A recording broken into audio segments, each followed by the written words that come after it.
Hola apreciados amigos, qué gusto saludarlos nuevamente y desearles lo mejor para ustedes. Quiero decirles que estamos en la serie titulada Los 7 juicios de Dios.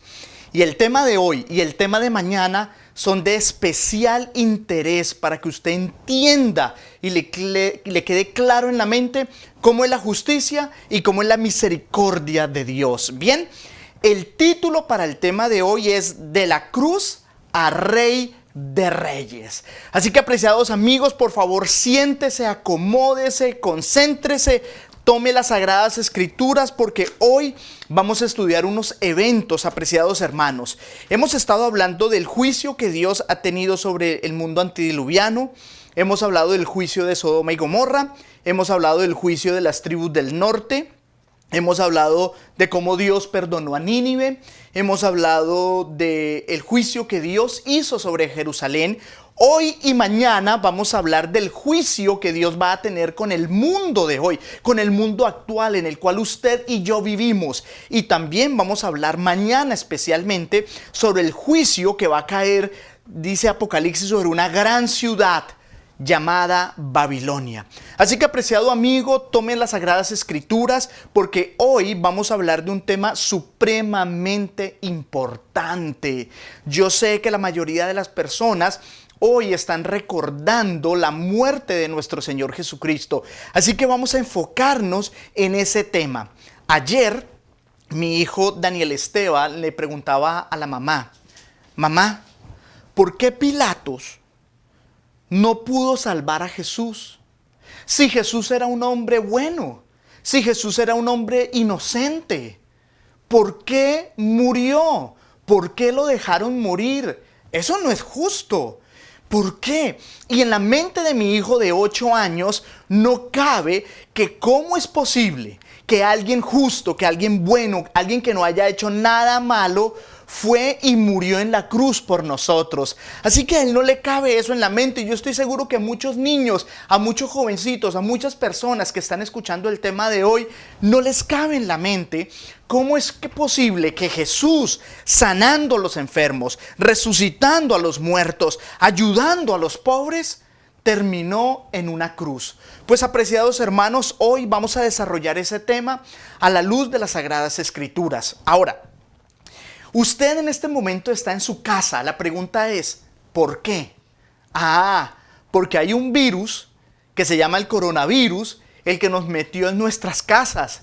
Y apreciados amigos, hoy estamos quizás como familia, como nunca lo habíamos hecho, o como cada uno, pues a esta hora quizás estaba saliendo a un lugar o a otro, pero en este momento, gracias a ese virus, estamos en casa y hoy podemos escuchar la palabra de Dios. Pero voy a hablarles de un virus que es más peligroso que el coronavirus. Es un virus, apreciados hermanos, que no se quita ni con jabón, ni con desinfectante. No tiene una vacuna en el mundo de la ciencia. Ese virus se llama el pecado. Y ese virus, apreciados hermanos, inició en el cielo con un ser que había sido creado por Dios y empezó una rebelión en el cielo. Vayan conmigo, por favor, al libro de Ezequiel, capítulo 28, versículo 15, para entender el contexto de por qué Jesús tuvo que morir en una cruz. Ezequiel, capítulo 28, versículo 15, dice así: perfecto eras en todos tus caminos, desde el día que fuiste creado. Y escucha esto: hasta que se halló en ti la maldad. Aquí la palabra del Señor me dice que Dios creó un ser, era perfecto, era lindo, era precioso, pero Él dejó que en su corazón creciese la maldad, la envidia, el orgullo, el egoísmo. Y apreciados amigos, ese es un virus que se llama el pecado. Y ese virus es altamente contagioso, al punto que llegó a contagiar a la tercera parte de los ángeles que hay en el cielo. Y llegó a esta tierra por engaños y decisión propia del ser humano. Romanos capítulo 5 versículo 12 nos explica a nosotros cómo ese virus del pecado ha llegado a cada uno de nosotros, a nuestros hijos, a nuestros nietos, a nuestros familiares, a los que están aquí reunidos conmigo. La palabra del Señor me dice a mí claramente por qué ese virus ha llegado. Romanos capítulo 5, versículo 12 dice así: por tanto, como el pecado entró en el mundo por un hombre, y por el pecado la muerte, así la muerte pasó a todos los hombres por cuanto todos ¿qué? Pecaron. Aquí la palabra del Señor me dice a mí claramente, hermanos, que todos hemos ¿qué? Pecado. Y que ese pecado ha pasado de generación en generación. ¿Por qué? Porque es el peor virus que existe en el universo. Ahora, ¿qué hacer? ¿Qué hacer si todos pecaron? Pues, apreciados amigos, hubo un enviado del cielo. Y ese enviado se llama Jesucristo.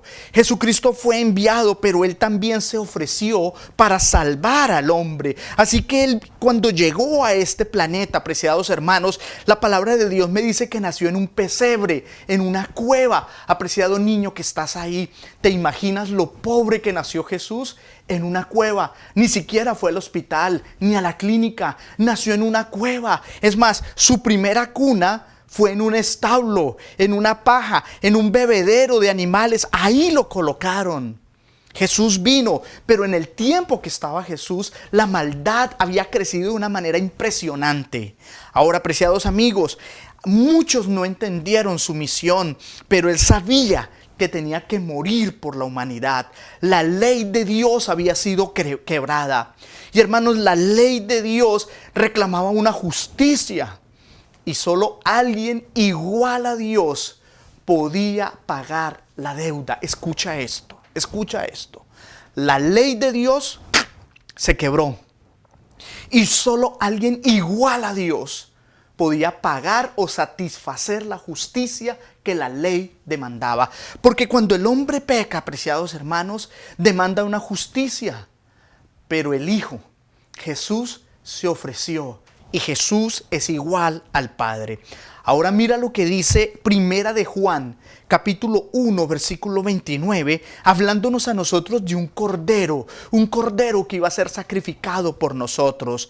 Dice así, Juan, capítulo 1, versículo 29, y estas son las palabras de Juan el Bautista. Dice así: el siguiente día vio Juan a Jesús que venía a él y dijo: he aquí el Cordero de Dios que quita el pecado. ¿De dónde, amigo?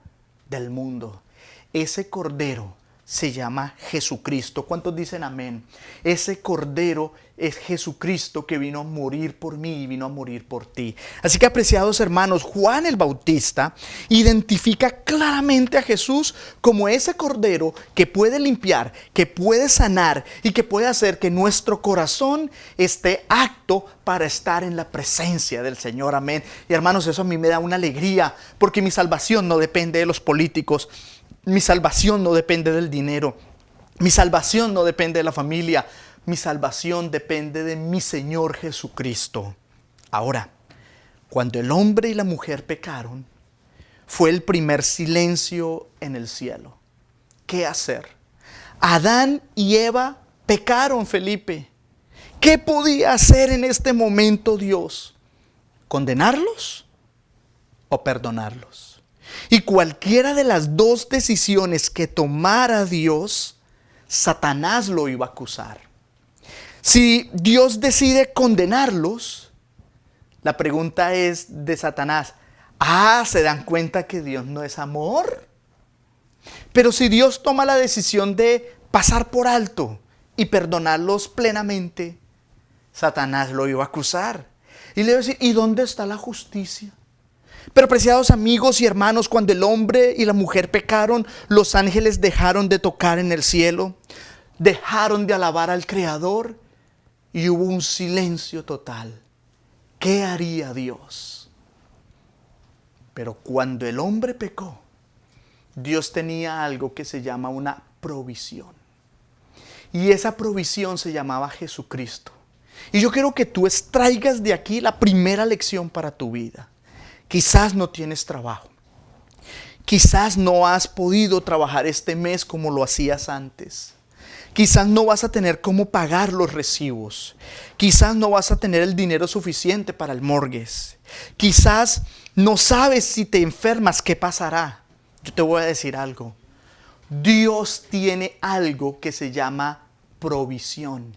Y esa provisión, apreciados hermanos, es la que Dios nos da a nosotros para que en cada uno de los que está escuchando este mensaje pueda haber algo que se llama ¿qué? Paz. Apreciados hermanos y amigos, donde quiera que usted esté, sepa que Dios puede darte una provisión. Dios tiene una provisión para mí.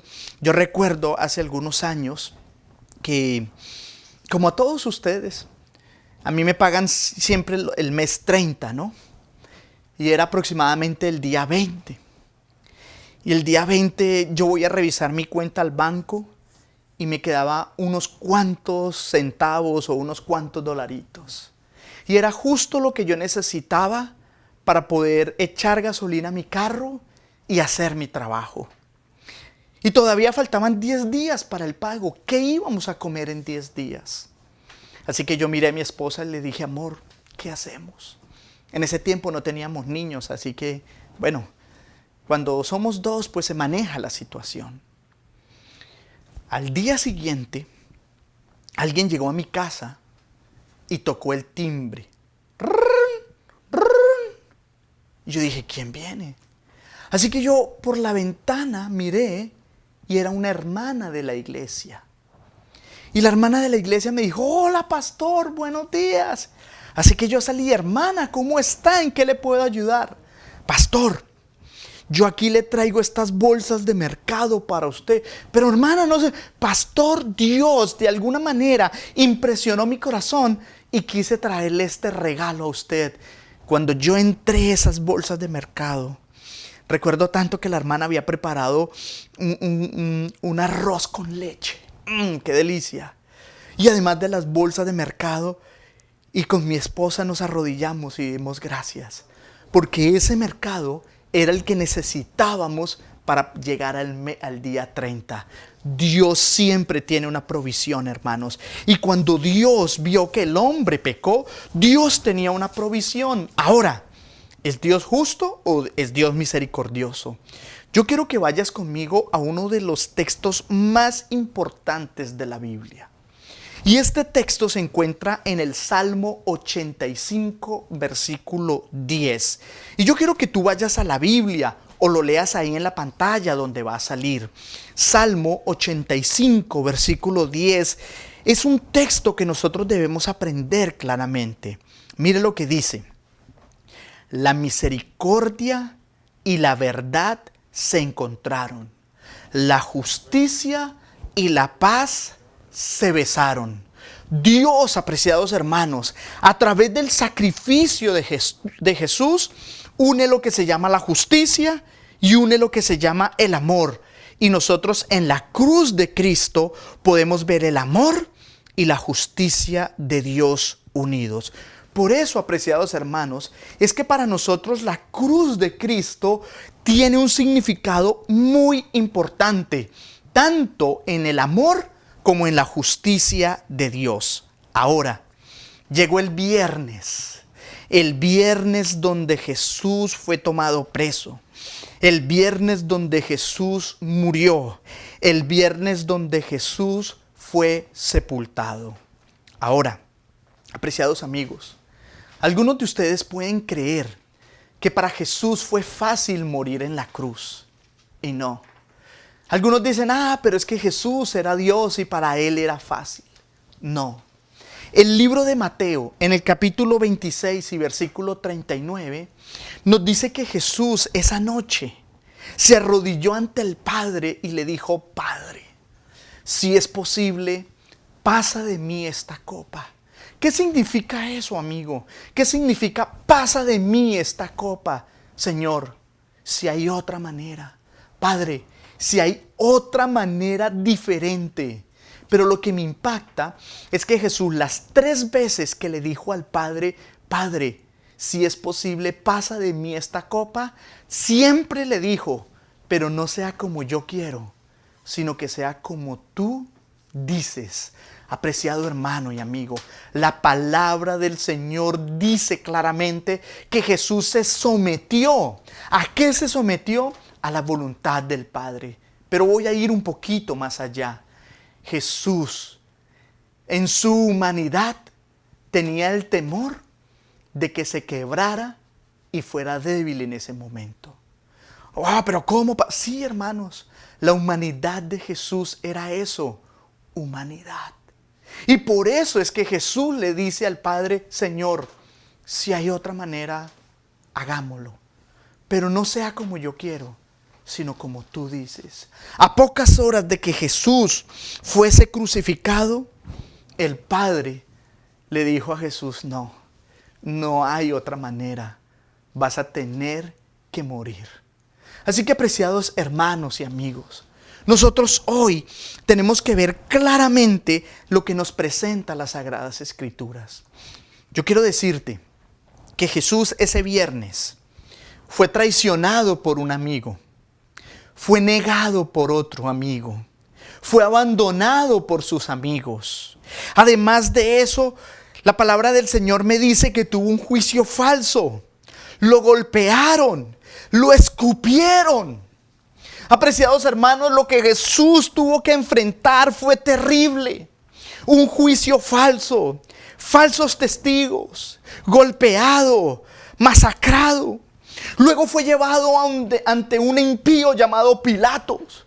Y ustedes conocen la historia. Pilato lo manda a golpear. Y quiero decirle a ustedes que los látigos de los romanos, en las puntas de ese cuero, tenía unos ganchos de hueso y de metal que cuando golpeaba y alaban, rasgaban la piel. Esos fueron los latigazos que recibió Jesús por ti y por mí. ¿Qué más Jesús recibió ese viernes? Su propio pueblo le decía, crucifícale, crucifícale. Así que, apreciados hermanos, ese viernes en el cual murió Jesús fue un día terrible, tortuoso. Ahí fue donde nosotros vimos lo que se llama la pasión de Cristo. Ese viernes Jesús sufrió de una manera extrema. Y, apreciados hermanos, quiero decirles que cada vez que Jesús recorría Jerusalén en esa vía dolorosa, cargando esa cruz, lo hacía por amor a ti y por amor a mí. ¿Cuántos dicen amén? Hermanos, cuando Jesús llevó esa cruz sangrando, sin comer, golpeado, humillado, lacerado, lo hizo por ti, apreciado amigo. Ahí, tú que estás cómodo, sentado, lo hizo por mí.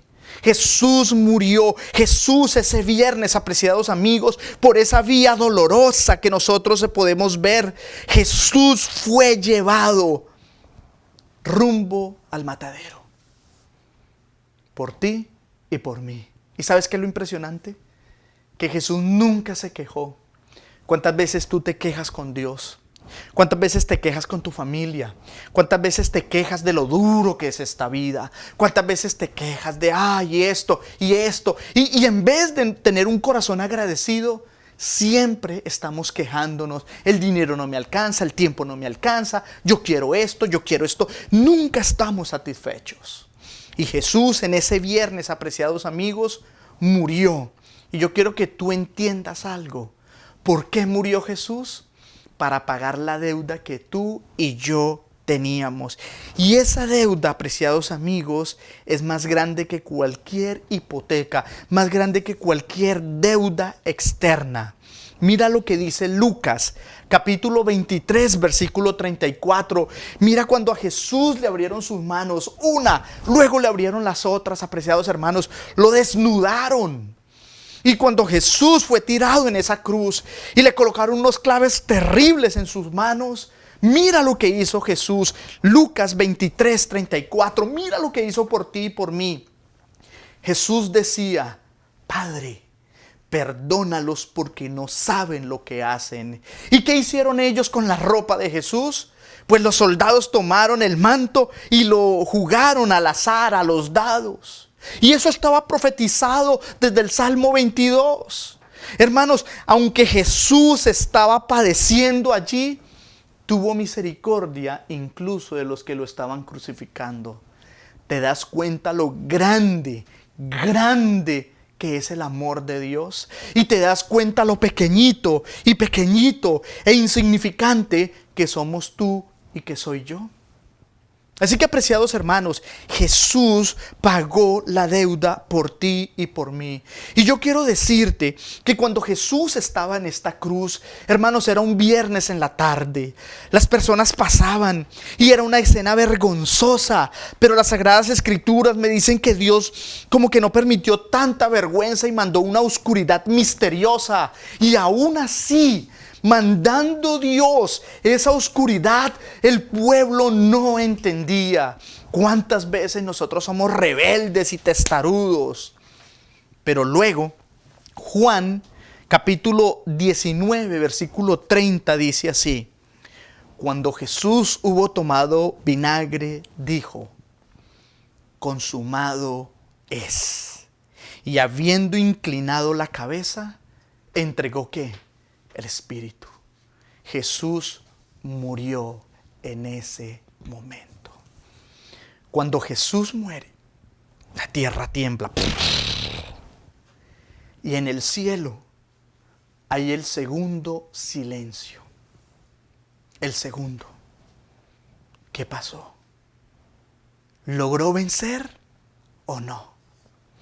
Y cuando Jesús muere, apreciados amigos, la historia del mundo y del universo cambia. ¿Sabes por qué? Porque cuando Jesús muere, es puesto en el sepulcro. Y en el cielo había un silencio.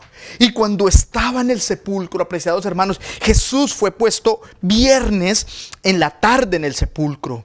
Pasó el sábado, como dice el mandato, descansó incluso. Y en las primeras horas de la madrugada del primer día, resucitó. Y cuando Jesús resucita, tú y yo podemos recibir la buena noticia que Cristo resucitó y que tú y yo podemos ser salvos para honra y gloria de Dios. ¿Cuántos dicen amén? Pónganle un like, pónganle un corazón. No a mí, a lo que estoy diciendo, que Jesús al resucitar mostró que Él venció. Y si Él venció, apreciados amigos, yo también puedo vencer, porque el sepulcro de Jesús está ¿qué? Vacío. Así que, apreciado hermano y amigo, yo quiero hablarte hoy corazón a corazón. Dios está contigo. El Señor quiere lo mejor. Y por eso, apreciados hermanos, es que debemos entregar nuestra vida al Señor Jesucristo, porque Él venció. Así que, apreciados hermanos y amigos, ese viernes para Jesús fue un día duro, pero para la humanidad abrió una puerta al cielo que nadie puede cerrar. Ahora, ¿es importante? Sí. Y escúchame lo que te voy a decir, porque te lo voy a decir cara a cara. Muchos de nosotros creemos que Jesús todavía está en la cruz. Y Jesús no está en la cruz. Por eso la figura que yo estoy colocando aquí presenta una cruz, pero vacía. Porque Jesús ya no está en la cruz. Y yo veo que algunos dicen, ay, ponen ahí a Jesús crucificado. Tienes que bajar a Jesús. Jesús ya no está crucificado, amigo. Jesús subió al cielo para interceder por ti e interceder por mí. Y lo segundo que te voy a decir es que a veces nosotros en nuestra mente creemos que Jesús sigue siendo ahí, el humilde maestro de Galilea, el carpintero de Nazaret, y no. Jesús, apreciados amigos, escucha lo que te voy a decir. Pasó de la cruz a ser el Rey de Reyes y Señor de Señores. ¿Cuántos dicen amén? Apreciados amigos, Dios, Jesús, pasó a ser el Rey de Reyes. Por eso es que nuestro corazón debe rebosar de alegría. Jesús ya no está en la cruz, amigo. Jesús está en el reino de los cielos como Rey de Reyes y Señor de Señores. Pero aquí viene algo mejor. Jesús volverá por ti y por mí. ¿Y cómo va a volver, apreciados amigos? ¿Sabes cómo va a volver? Ay, esta sí es una verdad fantástica. ¿Sabes cómo va a volver? Jesús volverá a la tierra como Rey de Reyes y Señor de Señores. Ahora, apreciado amigo, yo quiero decirte tres maneras en las cuales Jesús va a venir. Primero, cuando Jesús venga, todo ojo le verá. Escuchas, todo ojo le verá. Dice Apocalipsis capítulo 1, versículo 7. Jesús no va a venir por internet. Jesús no va a venir primero en Nueva York, luego en Colombia, luego en Florida. No. Mira lo que dice Apocalipsis 1, 7. He aquí que viene con las nubes, y todo ojo le verá, y aún los que le traspasaron, y todos los linajes de la tierra harán lamentación por él. Sí, amén. ¿Cuántos dicen amén? ¿Cuántos ojos verán la segunda venida de Jesús? Todo ojo le verá. Así que la segunda venida de Jesús, apreciados hermanos, no va a ser allá en Galilea, no va a ser allá en Israel, no va a ser en Jerusalén. No. La palabra del Señor me dice que el Señor vendrá como Rey de Reyes, que todo ojo le verá. Ah, pastor, pero es que la tierra es redonda, lo que pase por un lado no se ve por el otro. Hermano, yo no sé, pero Dios es Dios, y aprende algo: para Dios no hay nada imposible. Segunda manera como vendrá Jesús. Cuando Jesús venga, lo hará de una manera audible. La escucharemos. Mira lo que dice Primera de Tesalonicenses, capítulo 4, versículo 16 al 17.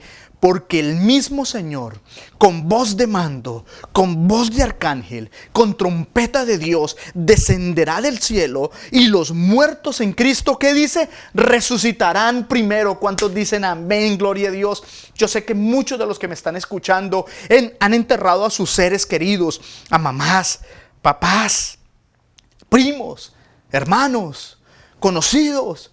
Pero aquí la palabra del Señor me dice que resucitarán. ¿Qué? Primero, por favor, coloque un like. Diga amén, Señor, yo quiero escuchar eso.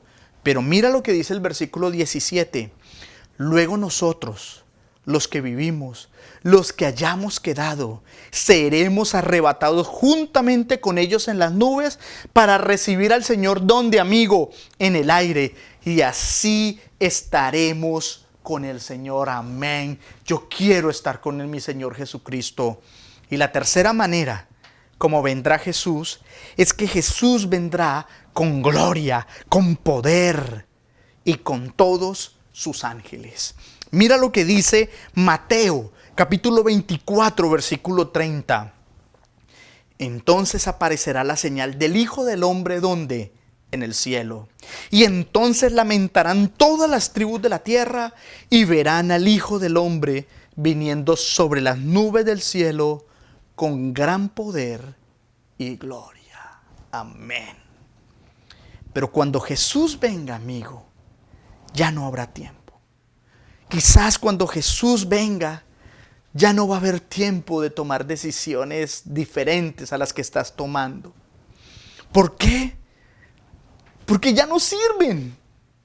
Yo quiero que vayas conmigo, por favor, a Apocalipsis. Abre la Biblia, por favor. Apocalipsis, que es el último libro de las Sagradas Escrituras. Apocalipsis, capítulo 6, versículo 14 al 17. Y yo quiero que tú abras la Biblia para que tú mismo te enteres de lo que Dios va a hacer. Apocalipsis, capítulo 6, versículo 14. Y miremos lo que dice las Sagradas Escrituras. Dice así el Señor claramente: y el cielo se desvaneció como un pergamino que se enrollaba, y todo monte y toda isla se removió de su lugar. Cuando Jesús venga, ocurrirá un terremoto tan grande que las islas se van a hundir. Así que, apreciados hermanos, ten en cuenta eso. Pero mira lo que dice el versículo 15.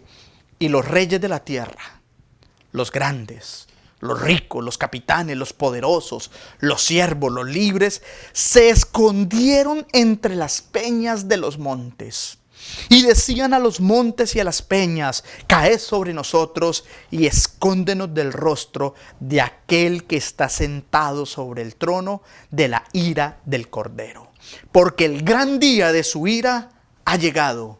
Y escucha esa pregunta: ¿y quién podrá sostenerse en pie? Aquí la palabra del Señor, apreciados hermanos, nos están diciendo varias cosas. Cuando Jesús venga por segunda vez, no vendrá como el carpintero, no vendrá como el que iba con los pescadores. No, la palabra del Señor dice que cuando Jesús venga, la tierra se va a estremecer.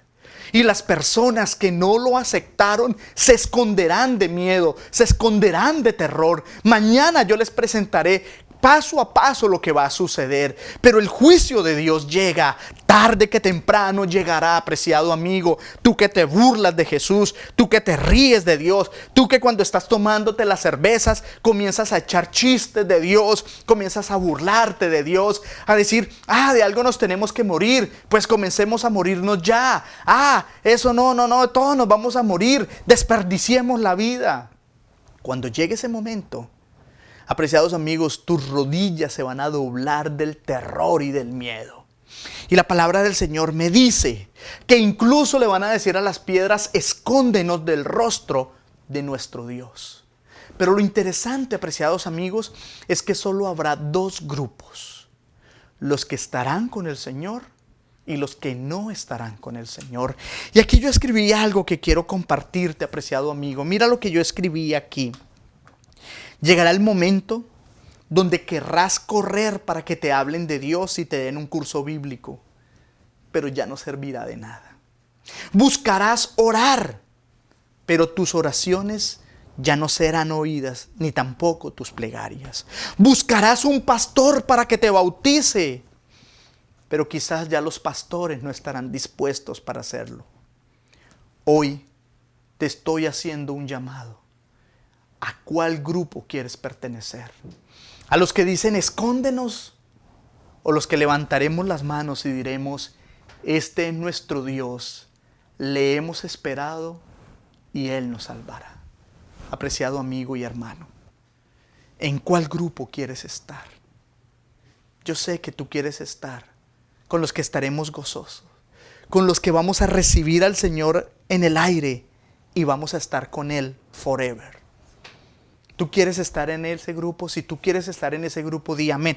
Pastor, pero es... Hermanos, tenemos tantas evidencias históricas, bíblicas, arqueológicas de que Jesús cumplió y Jesús vino la primera vez. Pues, apreciado amigo, si Jesús cumplió la primera vez, cumplirá la segunda vez. La primera vez vino a morir. La segunda vez vendrá como Rey de Reyes y Señor de Señores. No servirá tu dinero, no servirá tu moto, no va a servir tu auto, no va a servir los millones de dólares que tengas acumulados. De nada, porque cuando Jesús venga, solo habrán dos grupos: los que se salvan y los que se pierden. ¿En cuál grupo quieres estar? Es el momento de decidir. Es el momento de decirle, mira Señor, quiero creer en ti. Esta situación que estamos viviendo te debe llevar a ti a pensar que lo que la Biblia dice es cierto. Y apreciados amigos, hoy te voy a colocar un reto. ¿En quién quieres creer? ¿En la Biblia o en lo que dicen otros? Abre la Biblia y entrega tu vida al Señor. ¿Tú quieres estar, apreciados amigos, conmigo cuando Cristo venga por segunda vez y levantar las manos y decir gracias Señor, porque nos perdonaste y nos ayudaste? Es el momento. Maranata. Cristo viene. Creas o no lo creas, Jesús viene. ¿En qué grupo vas a estar? ¿En el de los salvos o en los que se pierden? Yo quiero orar por ti, porque estoy seguro que tú en este momento estás tomando la decisión de estar dentro de los redimidos. Y si tú no has dado el paso al bautismo, es hora de hacerlo. Si tú te alejaste y te diste, entre comillas, la gran vida, es el momento de parar y volver al Señor. Dios te está haciendo un llamado y yo quiero orar contigo. Cierra tus ojos ahí donde estás y oremos juntos. Padre, gracias por tu amor, gracias por tu bendición, gracias por tu cuidado, gracias porque nos amas. Pero Padre, en este momento estamos tomando la decisión de vida eterna. nosotros queremos estar contigo y ser arrebatados en las nubes para estar contigo por la eternidad. Perdona nuestros pecados. Señor, perdónanos porque hemos desperdiciado tiempo, dinero, hemos desperdiciado oportunidades. Quizás, Señor, hay alguien aquí que ha desperdiciado décadas de vida y ha tomado decisiones equivocadas. Incluso, Señor, hay personas que han alejado a otros de Dios. Señor, perdónanos porque tú eres el único que nos puede perdonar. Sana nuestro corazón, sana nuestra tierra y haz con nosotros, Señor, de acuerdo a tu voluntad. Te lo imploramos en el poderoso nombre de nuestro Señor Jesucristo. Amén y amén. Que Dios te bendiga.